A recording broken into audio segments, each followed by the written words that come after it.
Welcome to Talks at Google. Today, I am excited to host Bert Jacobs.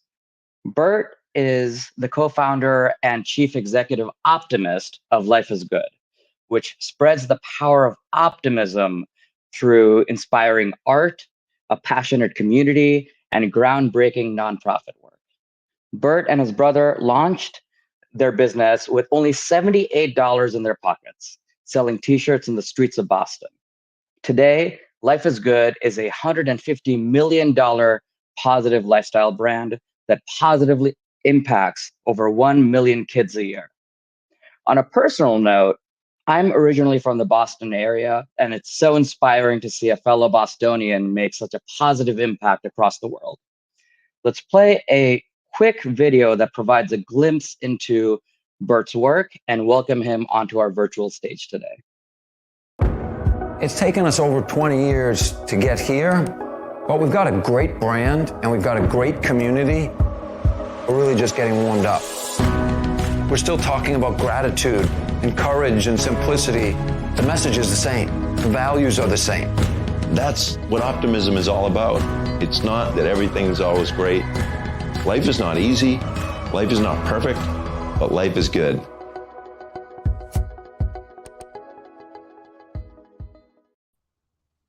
Bert Jacobs, the man, the legend. Happy Monday. Welcome to Google. It's such an honor to start my week with you. Hey, Fizz, my pleasure to be here, buddy. How are you? Outstanding. How's your weekend? Everything good? I see you may be a little banged up. I'm a little banged up, but I'll Had too much fun? Yeah, I had a little too much fun. I was not drunk and fall downstairs. Little surfing accident. I banged into some rocks, but I'm going to heal up just fine.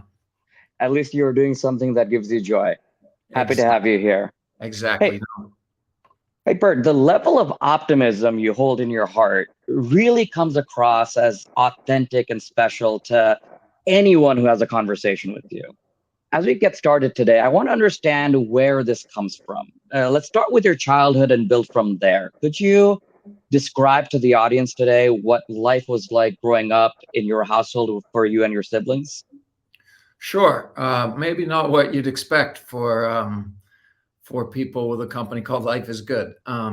We grew up just west of Boston, a beautiful little town called Needham. And but our family, our parents had 6 kids. They probably had enough money for 2. And both of our parents struggled with depression quite a bit growing up. And I think the difference, was their coping mechanisms, the way that they handled it.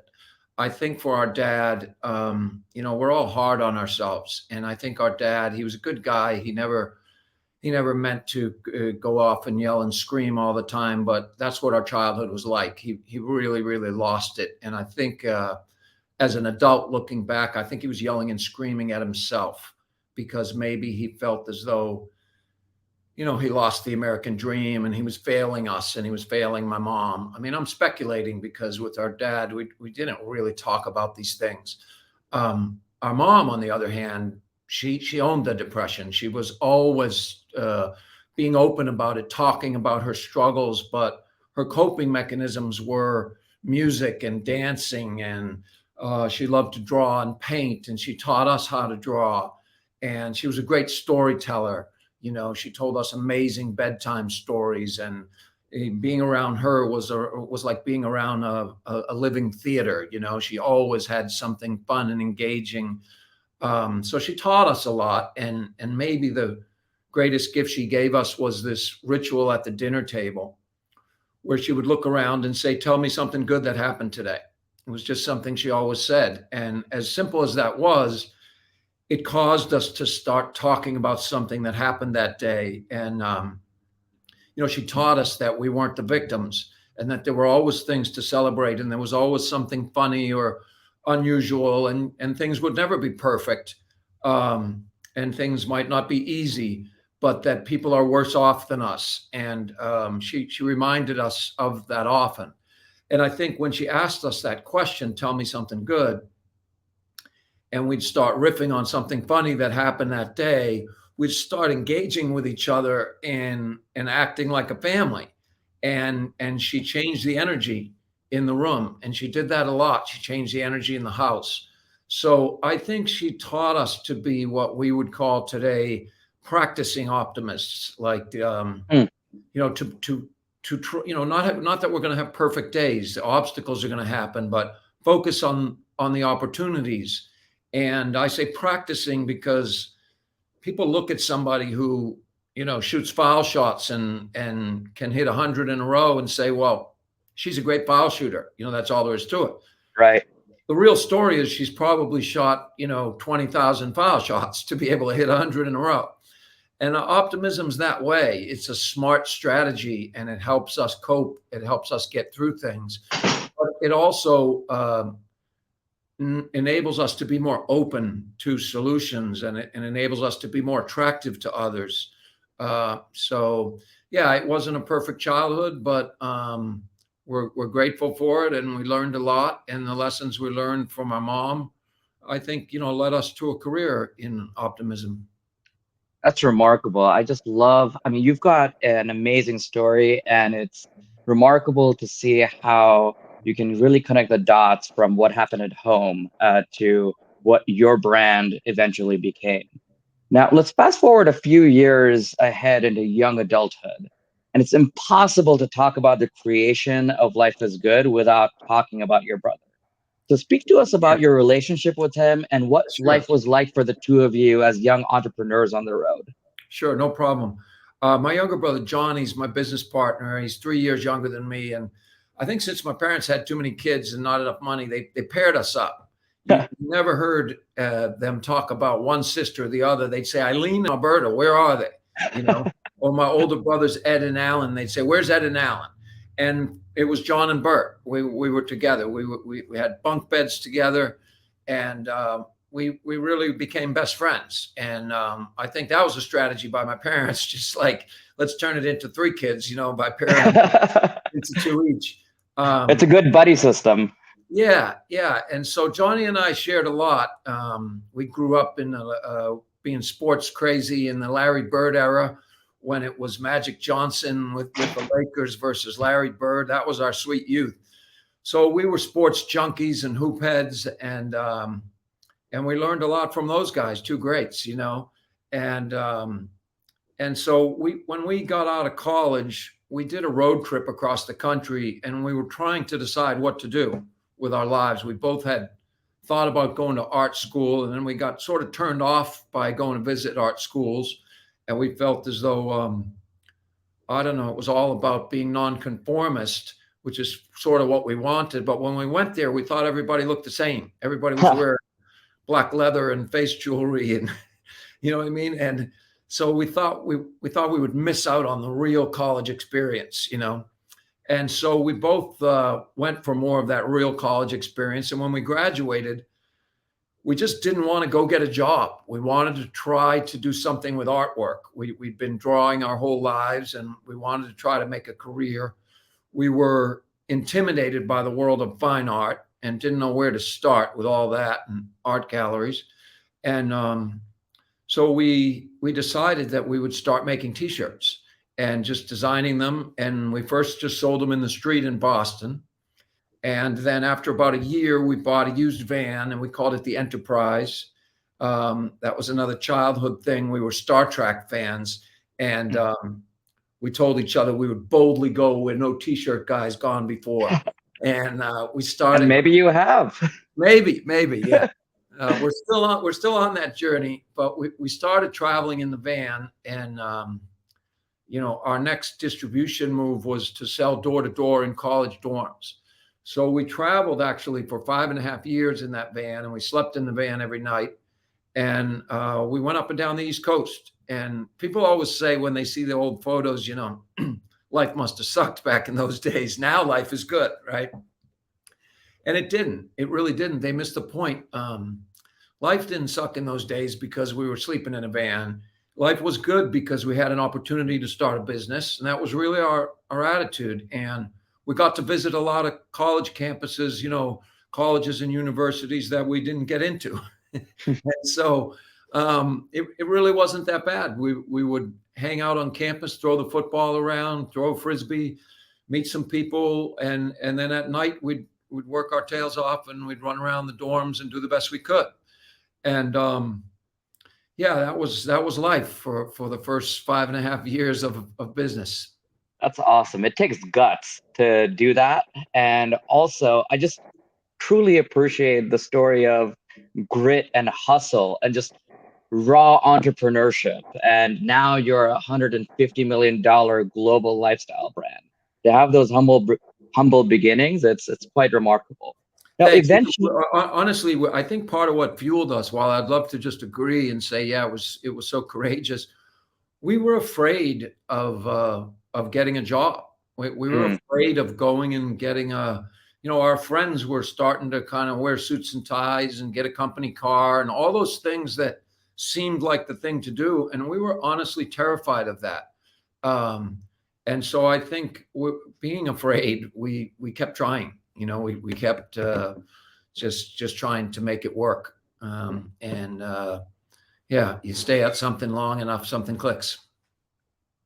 Now, eventually, after roughly 5.5 years in business, it seems as if you struck gold with Jake, the face of Life is Good as we know it today. It's Yeah. become this iconic symbol for your brand. Can you tell us about Jake's origin story? Sure. I think we weren't sure in the beginning what was more powerful, Jake or the words "Life is Good," because the first T-shirts we sold had both. Over time, we've come to realize that Jake is the hero whose powers is optimism, but life is good. Those three simple words, that's the most powerful thing. And Jake was a drawing by my brother. You can see if you're looking at it there.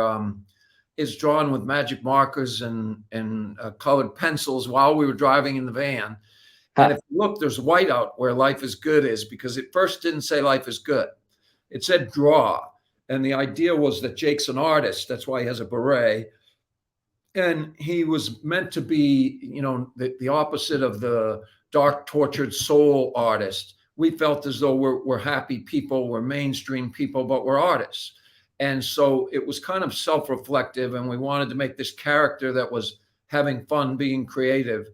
And but what happened was, in those days, towards the end of the 5.5 years, we took jobs as substitute teachers back in Boston. And because the T-shirt sales just weren't good enough. We didn't have Life is Good yet. And we had a ritual of our own where we'd go on the road for 6 weeks at a time, traveling in the van. And then we'd come back to Boston and we'd throw a keg party. And we'd have all of our friends come over and we'd tell some stories about what happened while we were on the road.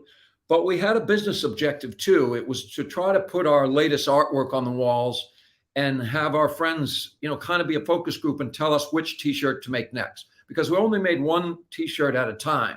It was brilliant inventory management. And we would fill the van with those T-shirts and sleep on the T-shirts.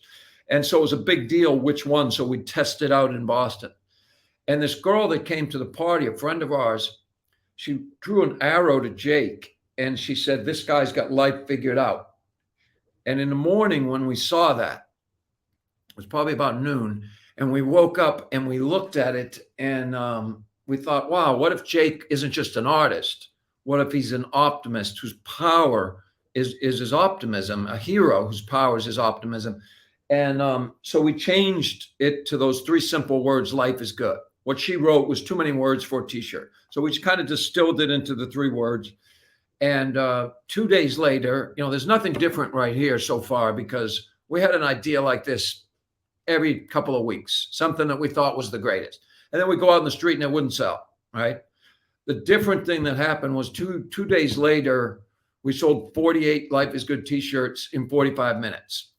And we knew right away, they were people from different walks of life, and they all bought that same T-shirt. So, it was one of the lessons we had learned selling in the dorms all those years. You could say, well, we were just failing and failing and failing. It's true, but we learned a lot. And one of the things we learned is we wanted something for women and men, for older people and for younger people. And we wanted more of a psychographic than a demographic.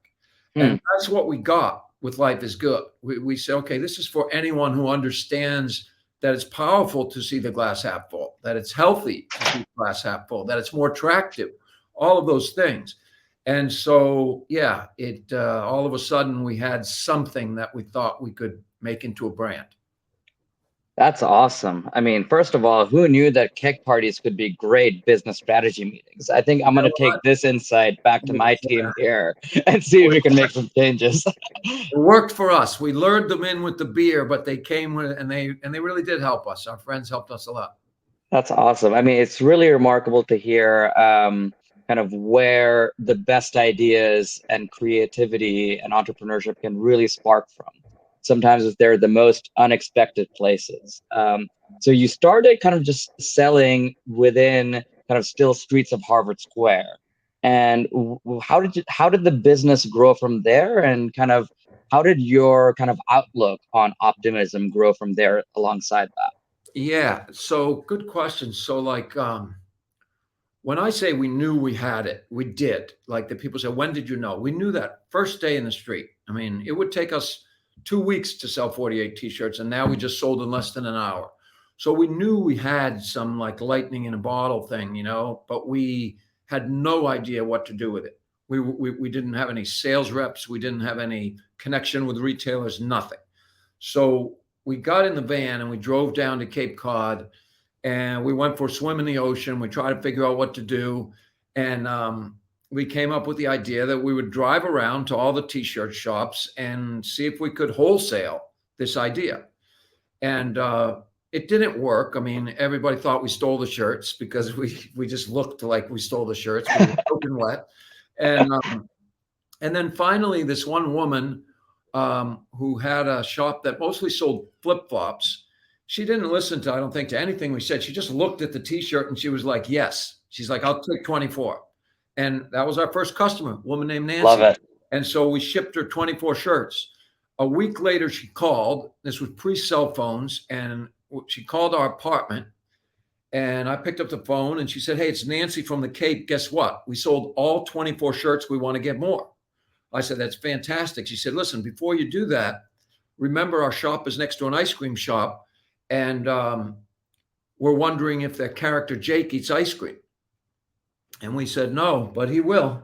And, the great thing about an imaginary character is they can do anything. And so we made a t-shirt with Jake eating an ice cream and it said, life is good. And that sold better than the first one. And then people started asking, does he ride a bicycle? Does he work in the garden? Does he play guitar? Does he climb mountains? And the answer is yes, yes, yes. And the fictitious character does all these things. So the business just started growing, this one really simple concept. And we were making every operational mistake you could make. We were shipping the t-shirts out of our kitchen. And we didn't have our own label. We were shipping on Fruit of the Loom t-shirts or Hanes or whatever was on sale, but they were selling. And the message back to us was that our culture is starving for optimism, and that the 6 o'clock news is not the 6 o'clock news. It's the 6 o'clock violent murder report. And these things are damaging. And still to this day, we're in, the tail end of 2021. The media, by and large, mass media, does not give you a balanced reflection. It preys on your fears. And there's a reason for that. We're wired to be drawn to our fears, so it sells. So actually, there was a lot of people in the beginning who told us, yeah, good news doesn't sell. Like, nice try, dude, but this is not going to work. And it was working. And I think it was working, and it is working today because more and more people recognize that it's healthy to focus on what's good in the world. And there's lots of good things happening in the world, and there's lots of things to celebrate. And, there's a lot of companies today that are focused on positive things, but we were really alone. It was 89 when we started making t-shirts. It's 1994 when we made the first Life is Good shirts, and that there was no positive lifestyle. Thankfully, there's lots of them now, and it's great. It's great for humanity that there are. And I think businesses are recognizing how powerful and how important it is for people to have that quality of a disposition where they see positive things. Yeah, in a lot of ways, you and your brother really paved the way, whether it's intentional or not. That's just now looking back at it, that's what it looks like. And, now, of course, kind of your publicly stated mission for the business is to spread the power of optimism. So you clearly take this very, very seriously. Can you tell us why this is important to you now as a business owner? Sure. And also, kind of as a quick follow up, practically speaking, how does this manifest in the operations of your business day to day? What does Sure. this look like within the walls of Life is Good? Yeah. So let me start by saying, like, we didn't know most of what we know about optimism at all when we started. We had these lessons from our mom. We considered ourselves optimists, but we really hadn't thought the whole thing through. And by starting Life is Good, it put us in touch with other people and their theories and their practices. And so through the years, we had the benefit of millions of customers that write us and send us photos and letters.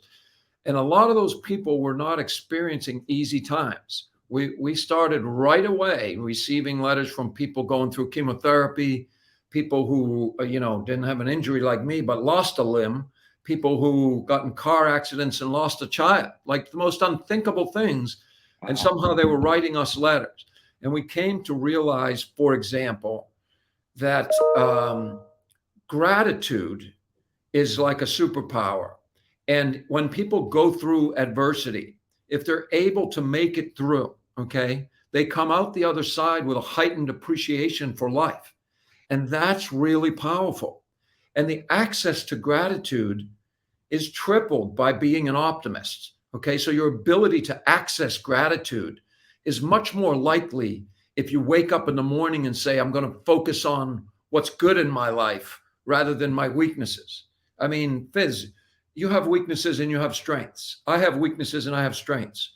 A practicing optimist wakes up in the morning and says, I'm going to acknowledge my weaknesses, but I'm going to put most of my resources into my strengths. And that's what our customers taught us. So when that started happening, we started making t-shirts about gratitude. When people wrote us letters we thought were courageous, we started making t-shirts about courage. We did plays on the Grateful Dead that instead of saying Grateful Dead, it says Grateful Dude, right? Very, very simple. All simplicity. Okay, we have a lot of t-shirts about keeping it simple, the simplicity being a superpower. That was taught to us. People sent us, hey, the world's becoming so complex. The way I practice my optimism is I focus on the simple things in my life. And we heard that so many times. We said, start putting those words, keep it simple, on a t-shirt. And they built our business with us. So, as business leaders and business owners, if you're watching this, if you think you're going to build your business on your own in the digital age, in the 21st century, you're out to lunch. It's not going to happen. We didn't build this business. We didn't pave this way of positive lifestyle. Our community, our customer base, co-authored the whole story with us. They really, all the good ideas came from them. And so that's been super powerful to us and super humbling, because our business has grown and grown and grown through the years. But really, all we have to do is listen. That's, I think, the key these days. Don't think you have all the answers. Listen to your staff. Great answers and solutions come from our staff these days. We recruit and interview based on levels of optimism. So you ask about the culture at Life is Good. It's really central in all aspects in everything we do. When we're hiring, somebody can have great skills in IT or marketing or whatever, but if we get the sense that they're not a practicing optimist, and believe me, we've become enamored with smart people and made the mistake, it doesn't work. It doesn't work. It doesn't fit in with the culture. And we reward it. We reward the people who focus on the opportunities when things are difficult in adverse conditions. And we've been through a lot. We've been through 9/11, Mm-hmm. through the Boston Marathon bombings in our backyard. We've been through the Great Recession. And now, we're still faced with the pandemic.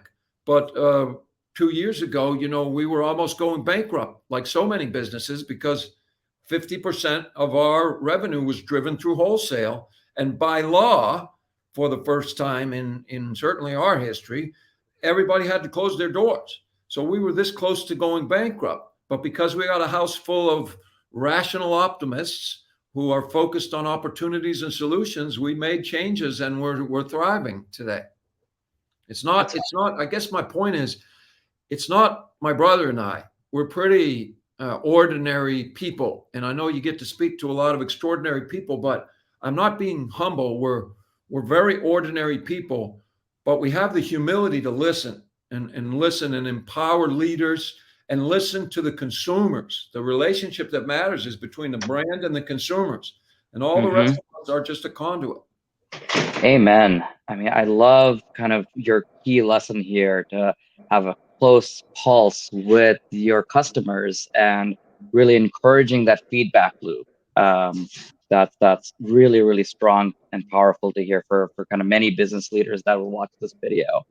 Now, talk to me a bit more about your customers. I know you mentioned that you received tons of fan mail, emails, letters, and there may be so many folks who came along the way who've kind of inspired and had an impact on your business. Yeah. Are there any kind of particular stories that jump out that you'd like to share today from a customer?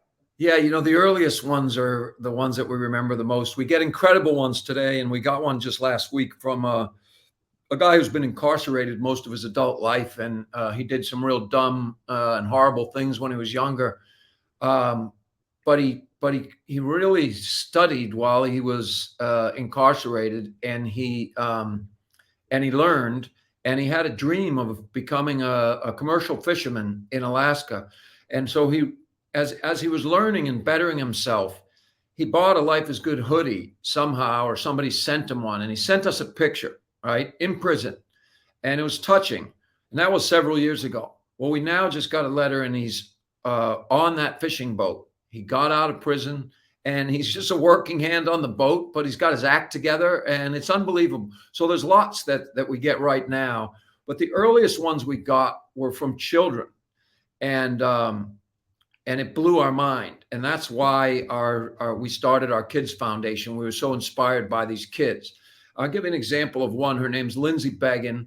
She was 11 years old, and she was from our neck of the woods in Boston area. And she was diagnosed with terminal bone cancer. And Lindsay was at the Children's Hospital, and she was running around cheering up all the other kids, even though she had a dire prognosis. And they asked her in an article in the Boston Globe if she understood her prognosis, and she explained that she did. And then they said, then can we ask why you're wearing a hat that says life is good? And she said, well, before I was sick, I took my life for granted. And now I want to make sure every day counts. So you talk about courage, right? And as young men trying to grow this business, we did not know what to do with that information. What we did was we contacted Lindsay, and we became friends with her. And we're friends with her to this day. She's a young woman. She lives in San Francisco. She beat it. She beat the cancer. She's got a wonderful, supportive family. And she really had an incredible attitude through the whole thing. But because of Lindsay, courage became one of the values, one of what we call the superpowers at Life is Good. And so letters from kids like her caused us to sort of think about what we're trying to do as an organization. And we blended social work in, and we started working with children whose lives are threatened in the most poverty-stricken neighborhoods, threatened with violence and poverty itself, as well as people like Lindsay who face life-threatening illnesses from something like cancer. So we started the Kids Foundation, and today we're working with millions of kids and helping millions of kids each year. And the way we do that is $1 out of every $10 in profit always goes to the Kids Foundation. And it's been that way from the beginning. So it's part of our organization. It's truly an integration of for-profit and nonprofit. And we never would have known this, but the Kids Foundation is the single most galvanizing thing at Life is Good for our staff. They're proud of what we do for kids. So it doesn't matter which department they work in. They know if they just do a good job designing T-shirts or shipping T-shirts or working in IT or marketing or finance or whatever they do, if they do a good job, they're helping to save kids' lives and give kids a chance that wouldn't otherwise have a chance. And that makes them proud. And it also allows them to go enjoy their weekend and not feel as though they've got to do something to make up for their work or go volunteer all the time. It's blended into their work. We're blurring the line. And I think that is really a model of business for the future, that we each choose causes. We can't fix everything, but you choose something that is closely related to your business. Our business from the beginning on the t-shirts is about emotional health. So that's how we're working with these kids. We're focused on their emotional health and giving them connection through adults to make them feel safe and loved. And so it's all one, and it's all really a simple thing, but we're really fortunate to still be involved with this business. We're still a privately held business, and we're not interested in selling it or going public. We just really think we can help a lot more people with it, and we're still enjoying every day. I love to hear that. It's awesome how you've been able to marry private enterprise with impacting social good in the world, especially in the lives of children. Tell us more about your Kids Foundation, kind of how you're involved with children day to day, and what type of impact you're hoping this will have long term. Yeah, sure. So what we've come to realize, again, listening to the people who are out on the front lines, working in the field, and these are social workers that are working in homeless, child care providers that are working in homeless shelters, foster care centers, and child care centers in areas that are economically disadvantaged in the U.S., as well as in oncology departments, right, where you have child life specialists. And when we started, we worked directly with the children, but we quickly learned that there are professionals who are heroes that are out there every day doing this great work. So what we do is we train them and we work directly with them, and we make them feel loved and supported, because you can't give what you don't have. And what we've learned is if these kids don't get relationships with great adults who make them feel safe and loved, then those kids, by the time they're 12 or 13, are going to end up doing violent things to somebody else or themselves. If they're female, they might end up pregnant by that age. They might end up going to jail. They might end up killing themselves. And average adults like you and I will look at those kids and say, yeah, just a bad kid, right? When that kid's innocent. If we can get the relationships in place, people who can work with them day in and day out and make them realize that they're special and that the world isn't so horrible, then these kids won't just survive. They'll become leaders. And we've been doing this long enough to know that many of these children do become leaders. Somebody explained it to me once a long time ago, that when the pendulum swings up on the dark side of life really high, it's capable of swinging up on the light side of life really high. And when you're not challenged that much, it's hard to go up on the light side, right? These kids have a special opportunity. So we've been doing it a long time. We have great relationships all over the U.S. and a little bit outside the country, but we're trying to focus mostly on the U.S. right now. And as the for-profit expands, which it will in the next 5 years more globally, we'll bring our social work with us, and we'll work with children who need it most all over the world. So that's kind of like, our little dream. We don't think that the words life is good are an American message. We think that's a human message. So we're really ambitious about where it can go. Wow. Sounds like very, very critical and important work. I love how you're embodying the practice of optimism in such a productive way. How can audience members get involved if those who want to support? Thanks. Great question, Fizz. The best thing to do is just go on our website. You can read in a little more detail about what Life is Good playmakers, which is what we call, in sports, when someone's a playmaker, they're the one you want to have the ball.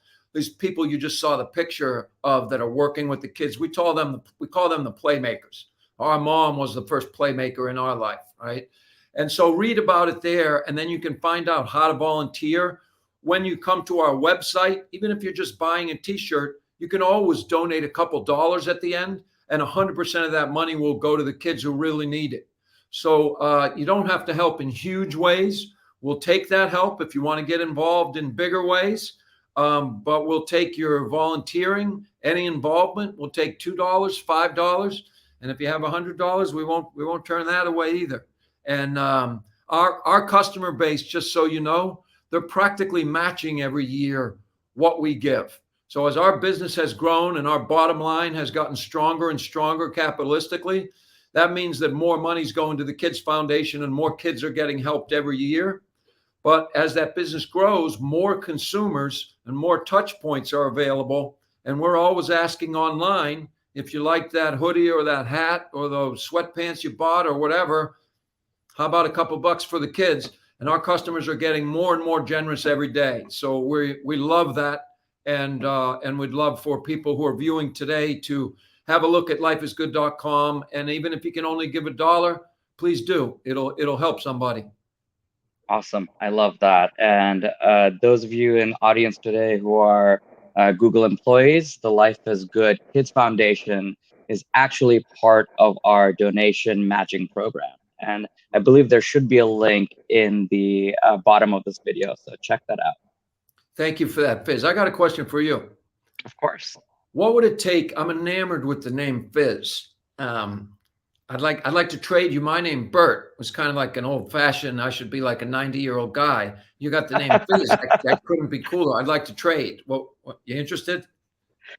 It's an interesting proposition. I'll have my lawyers give your lawyers a call. It's a copyrighted name, essential to my brand, so we'll have to negotiate something. I can throw in some hoodies.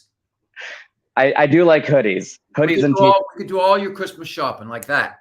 Think about it. That's true. That's true. It's not a bad offer. I'll have to think on it. It's a nice name. It would look great on you. I feel like it suits your brand. You know what? I'm going to look into whether I need your legal your legal permission. I might just change my name to Fizz and start competing with you. All right, I'm going to have to make some phone calls right after we hang up today.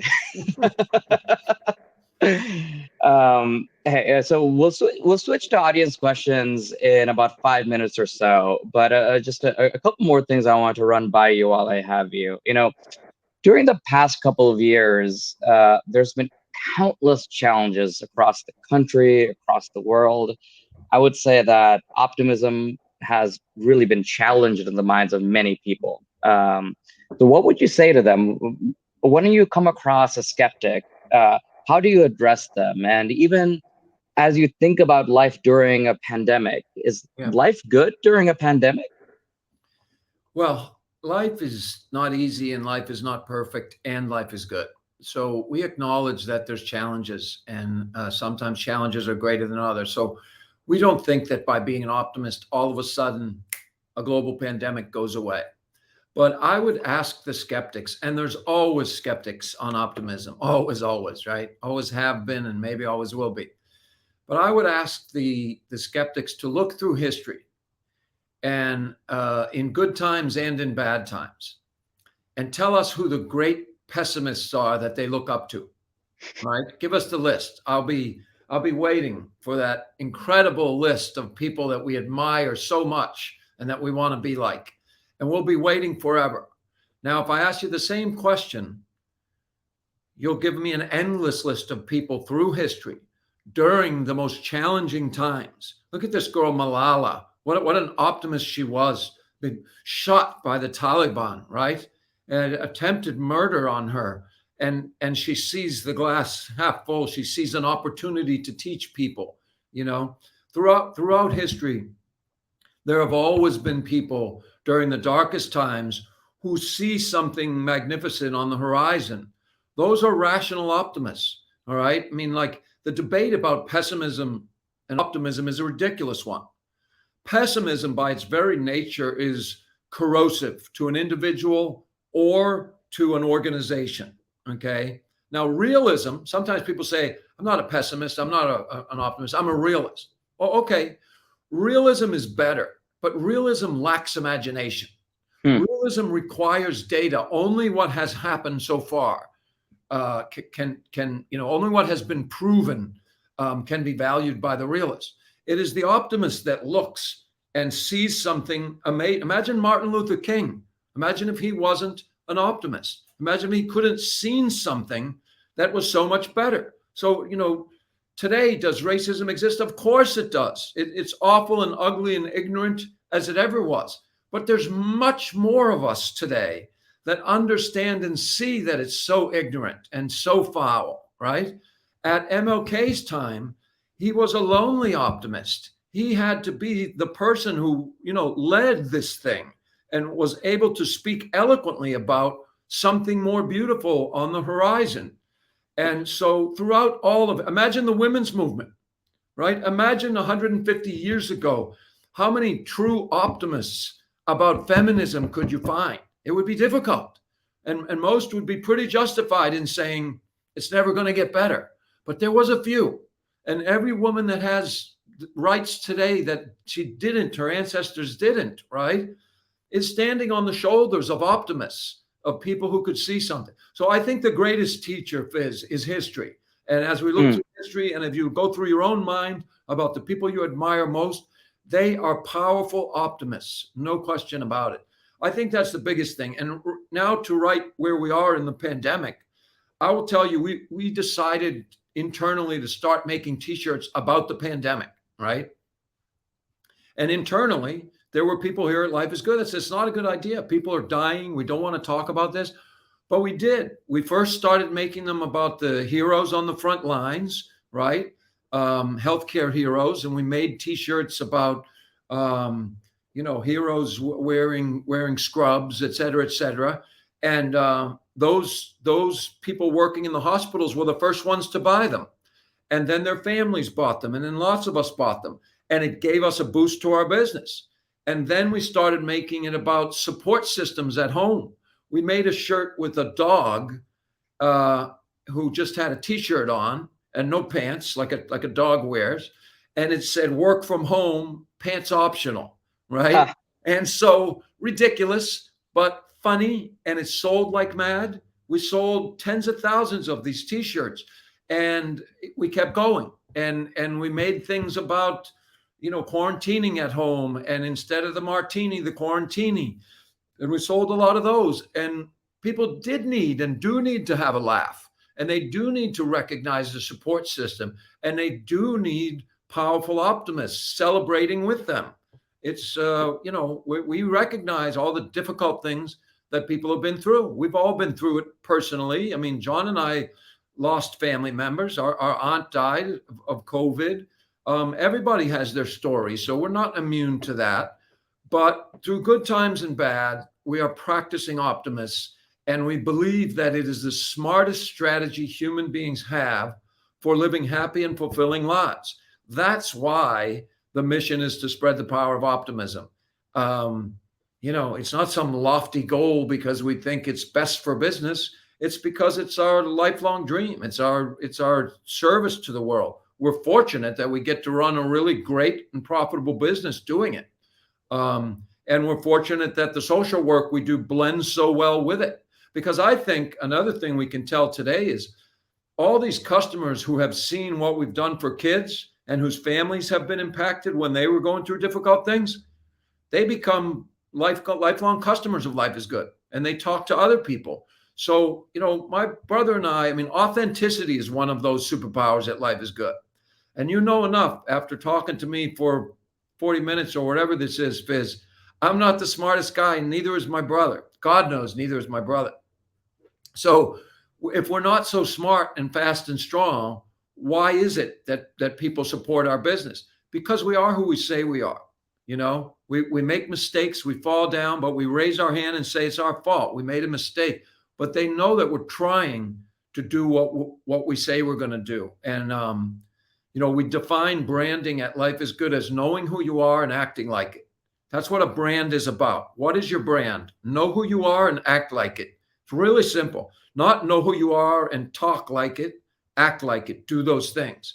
And so our company does that. Doesn't mean we always make the right decisions, but we know what our brand stands for. We talk about that all the time internally, and we act that way as a result.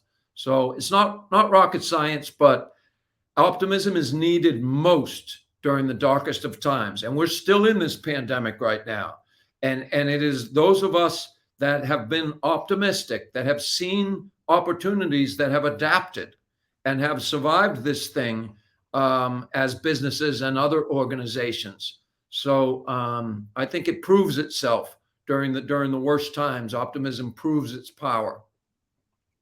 Your perspective on life, on the world, and just your vision is just so inspiring. I feel fired up. I wish I could have this phone call every Monday because I Just know I'm call going to me. have a great week just I from don't this have conversation. Chris, I don't have any friends with names as cool as yours. Just call me anytime. Happy to Sounds talk. good. Sounds good. We'll make that happen. We'll make this a recurring weekly.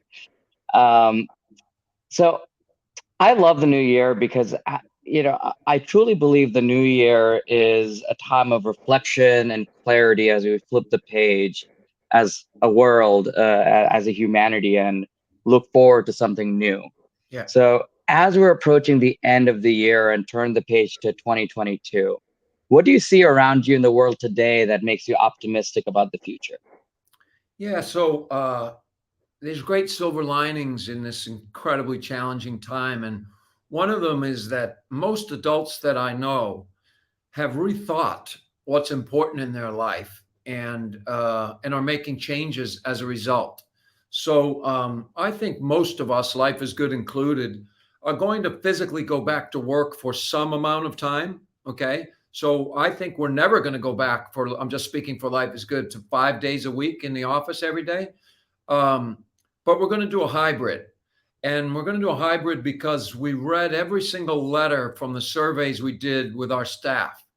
And many of them told us about how they managed to lose 5 or 10 pounds, how they're spending more time with their boyfriend or their dog or whoever the people are that they love, their daughter.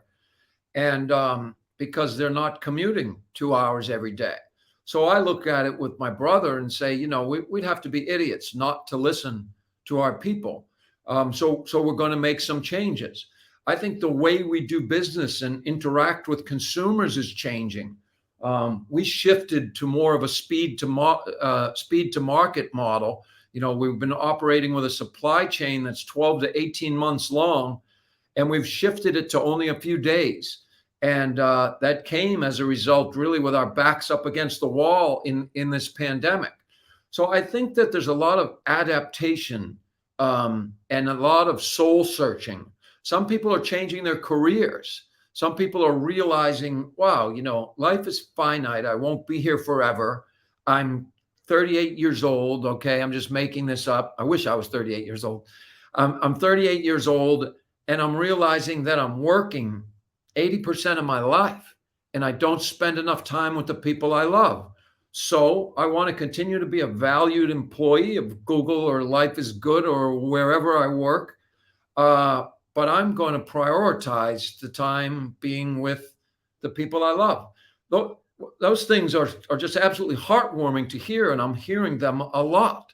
I'm hearing people say, I've been putting off learning how to play guitar for 20 years. I'm going to do it because someday never comes. And I think sometimes, unless we're challenged and faced with something horrible like this pandemic has been, we don't get woken up. And those wake up calls, there is a silver lining to. So listen to those changes. And it's okay to kind of do an inventory of your life and keep the things that you love in place, and the things that you don't love, maybe you don't have to keep doing them. Maybe there are changes that you can make. So I think those are the big things. Extremely insightful. I'll definitely be doing some self-reflecting from this conversation, and I'm sure that many of our listeners will as well. Speaking of our audience, I think it's time to kind of shift to them and start looking at some audience submitted questions live, if we can kind of have some of these pulled up. Great. All right. A question from Aaron. In the story about the sandal shop and the ice cream, I heard the importance of building relationships and understanding context. Do you think relationships and context has been key for your business? Yeah, great question. It's been our business. I mean, absolutely right. From Nancy was one of the first right there, but getting to know our customers as people. Who are they? They're not just somebody who owns some retail store we want to hawk some stuff at. Getting to know everybody in our building as human beings. We have quarterly something called a Jake Jam. And a Jake Jam, we shut the company down, and we have live music, and we have some great food. And my brother and I and the other leaders at the company, we serve, we'll make homemade pizza or some burgers or some salads or whatever it is. And we hang out with each other, and we'll play cornhole and volleyball and whatever else, but we won't talk about business. We'll talk about everything else and get to know who we are as human beings, each other. And then we find that when we're in the trenches, when we're trying to solve difficult things, we have more empathy, and it's easy for each other, and it's easier for us to find common ground if we realize that, for example, I shared a little earlier that my brother and I come from a pretty dysfunctional home. And a lot of people come from a dysfunctional home. And when you share those kind of things, you look at each other differently, and you feel a kinship with them. You feel each other, you just don't know each other and think. You feel something. And so relationship building is central to building any organization, building any brand, and understanding each other, or trying to understand each other as human beings is massive. I became friendly with Brene Brown in recent years, and her story is magnificent. She really left the business world long ago and studied psychology and sociology and became a researcher. And it wasn't until 2008 she gave a talk to a bunch of C-level business leaders. And she struck gold, and she hit home with them. Why? Not because she had all the answers to business, but because she understood the human mind, and she understood emotions, and she talked to those leaders as human beings. And immediately this flood of great questions came, and opportunities for her to speak with more. And her whole career was built on that, and dialing in on the importance of vulnerability. People weren't talking about how important vulnerability is. So yes, relationships, and focus on being human beings. That's what our brand's about, and that's what our organization is about. Smart question right there. Awesome. That's great to hear. And hey, Jake Jam sounds more fun than Coachella. So here's the new deal, right? Yeah. If I get invited to the next Jake Jam, then you can have all the rights to Fizz. That's a deal. The name. This is an official digital handshake right here. There we go. Yeah. I am now Fizz Jacobs. Love that. I'll be pouring you the first beer at Jake Jam, buddy. Perfect. That sounds like the VIP ticket to me. Great. All righty. Next question. Question from Kylie. What's your advice for those adults who have come from traumatic backgrounds on how to continuously live positively, how to establish a routine on practicing optimist lifestyle? I love this question.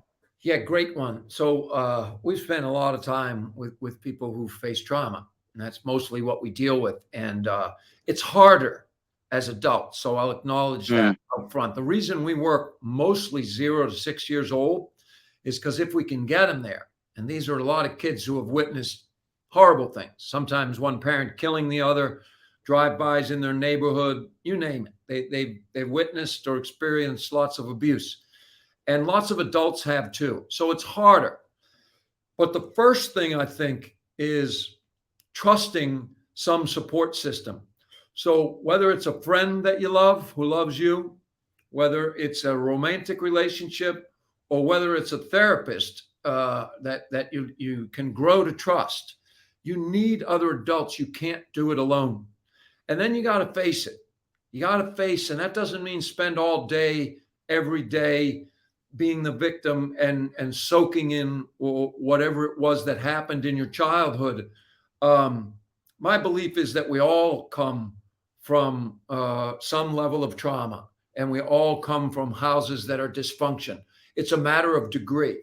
Okay. So number one, support system, seeking somebody. Who are those few people around you? These days people talk about having tens of thousands of friends. That's a joke. Okay. Nobody has tens of thousands of friends. If you've got 2 or 3 good ones, you're blessed. And, my best friends are still people that I grew up with. and I go to them when I'm feeling down, and they're my support system. I go to them when I feel bad, when I feel like I've screwed up. And I have brothers and sisters that grew up in my same dysfunctional home, and we don't have any secrets from each other, so that helps. So trying to connect on those things, right? And then I think my third piece of advice is make a list of your strengths and of the good things around you, and remind yourself of those. Keep that in your wallet, keep that in your pocket, and remind yourself of those things, because they're really valuable. And it's okay, once again, to acknowledge where you fall short, where your weaknesses are, right? And what your kryptonite is. But you have superpowers. You have things about you that stand out and that people love and that people recognize. And you didn't get a job at Google or anywhere else without somebody seeing those things. So keep those things front of mind and grow the good.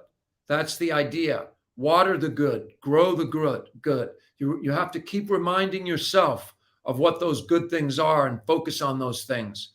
Because whatever we focus on grows. That's a miracle thing about human beings. Whatever we focus on grows. I love that. Such practical, actionable advice that honestly anyone can start implementing in their lives. I think we have time for just one more quick question before we wrap up today. From Arash, how do you delineate between being optimist and delusional? Yeah, Arash, great question, man. Okay, let's talk about some examples. Delusional is the pandemic's over and everything's perfect. Delusional is the pandemic was great because my little t-shirt company survived and therefore there wasn't suffering, right? We use the term practicing optimist, but we also use the term rational optimist, which I think was coined by the author of a book by that title named Matt Ridley. It's a great book. And a rational optimist recognizes the challenges, recognizes the downside, recognizes the trauma of your own childhood, right? But chooses strategically to focus on the things that they want to grow. That's the difference. It's not delusional if we recognize there are dark things, there are challenges, right? And we recognize that tomorrow may bring even worse challenges, even harder challenges, right? So optimism isn't about painting a perfect picture. It's about moving towards a better picture by focusing on our strengths. That's the difference. And delusion is delusion. You don't kid yourself. Sometimes people will approach us and say, you ought to start your own network that only focuses on the good. I don't think so. What we need out there is a balance. Okay, we get too much of the negative, right? We get too much of going in the wrong direction when really we've done lots of great things as a species. We really have, and we're being really good to each other in lots of ways. But we really only hear about the terrible things we're doing to each other. So the answer isn't ignore the terrible things and just focus on the good. That's delusional. The optimistic view is let's listen to both and let's put more of our energy into the positive. I'll give one example because I think it's an important one these days. Racism's a hard topic, especially for a white guy, right? Somebody whose history in many ways based on race has been privilege.